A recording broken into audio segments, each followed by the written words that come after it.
Oh my God. Those are the three words I had when I saw this news. Alright, what's up, y'all? GT here.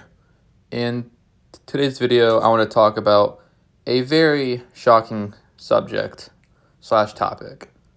If you have any correlation with sports, or especially the NBA, and if you have not been living under a rock for the last 24 hours, you would have seen probably the biggest trade heist, I think, not only in the NBA, but probably in sports of all time. Yeah, so Luka Doncic got traded to the LA Lakers. Given that this was such a off the wall mega trade that I'm honestly still struggling to grasp that, this still went through. And also for those that are Dallas Mavericks fans, and if you're a fan of the channel, I want to say my condolences are out to you. Please do not gather around the pitchforks and don't go over to Mark Cuban's house. I don't want you to be accused of a crime. But honestly, that's not all about this trade. That's what made it so crazy. LeBron's co-star, Anthony Davis, is now over in the Dallas Mavericks, and I think the Mavericks also got a first-round pick out of it too. The thing that I'm really struggling with on the Mavericks side is Luka Doncic, one of the greatest international players of all time, and who's 25 years old, and he's not even in his prime, and was a who was the biggest part of why the Dallas Mavericks went to the NBA Finals last year. They gave him up for Anthony Davis, who's I think 31 or 32, and someone who has a really big history when it comes to injuries. I really am struggling to find the reasoning and find the logic in that. And don't get it twisted. Like, I think Anthony Davis is a great player, especially when he's healthy. He's like one of the greatest big men in the league right now. But the Mavs definitely could have gotten a lot more out of this trade, especially if they were wanting to go down the route of giving up Luka. But not only is Luka one of the greatest players in the league currently, but he's also the face of this generation's NBA. And for those who don't know, before he got into the NBA, he had a legendary career over in Europe, and he was the EuroLeague MVP at the age of 16, if memory serves me right.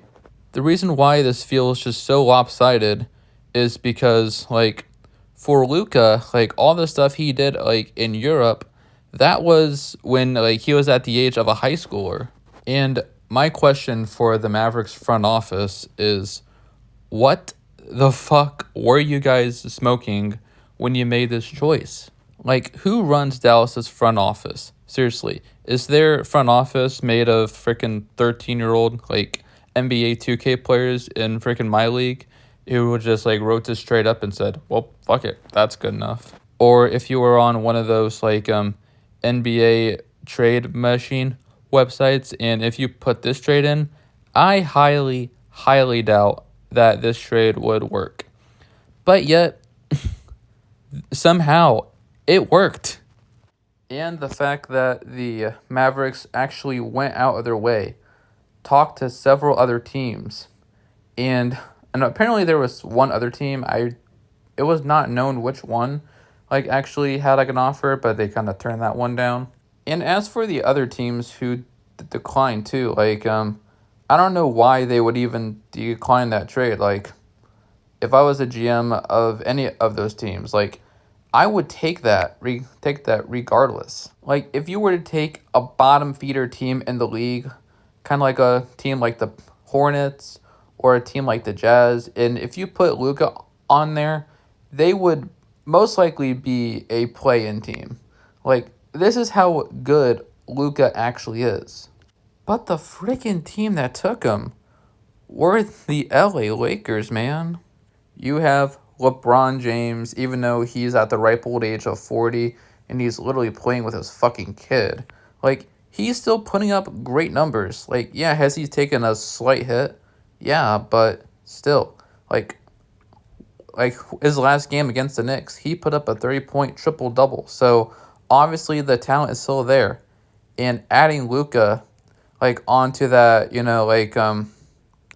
area too, like, that's honestly, that's obviously going to be a big move.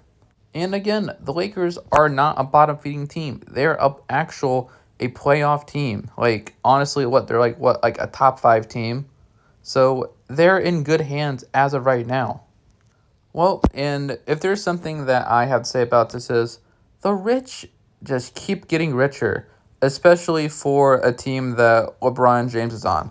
Like, ever since he got to the Lakers, he was on the Lakers like with all of the like young bucks like Brandon Ingram and Lonzo Ball and Kyle Kuzma. And once he traded some of those, he got Anthony Davis. And down the line, he got Russell Westbrook. That didn't pan out. And now he has Luka Doncic. Whew. And also, this is Luka probably staying long term too. And honestly, if LeBron hopped off to another team, it wouldn't be so far off at this point. And again, going back on Luka, like, he was the face of the Mavericks, like, literally since he got there. The moment he stepped foot in the league, the team was his. He was Rookie of the Year, and I think he was an All-NBA team by the time he was a sophomore.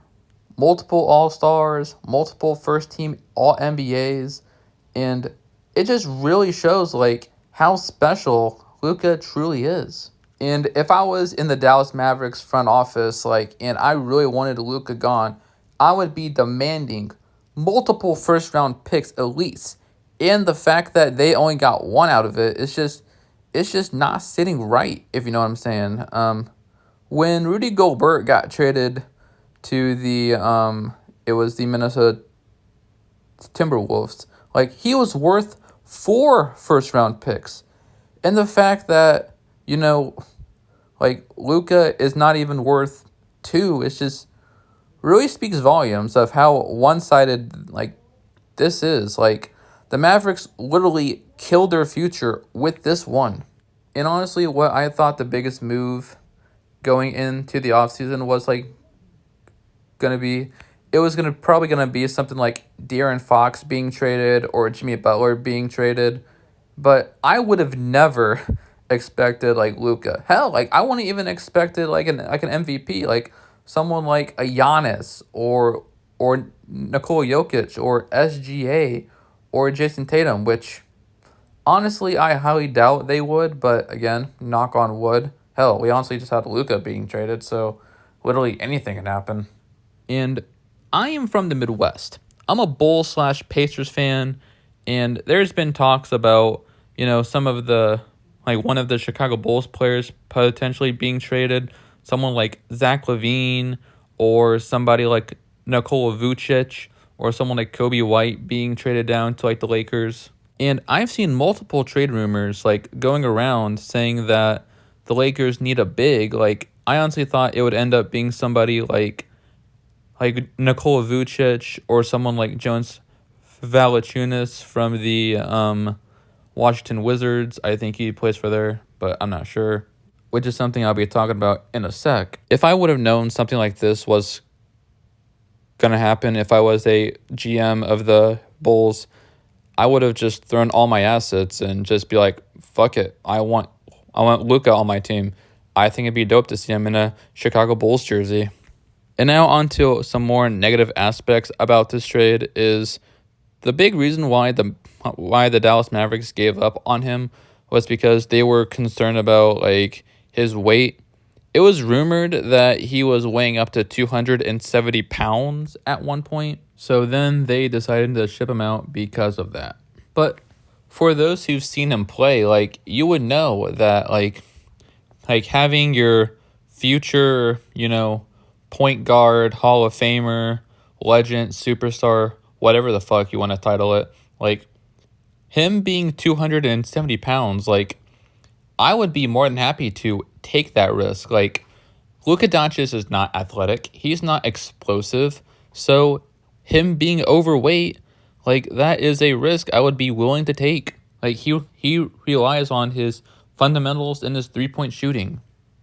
And another thing too, like looking at it long term, like I really don't see how this is a win-win trade for both teams. Like on the Mavericks side, like not only did they just like get rid of their, freaking cornerstone piece, but they just gave up their entire future. Like again, Luka's only 25, 26, and like honestly, like I would figure that he would stay on the Mavericks long term.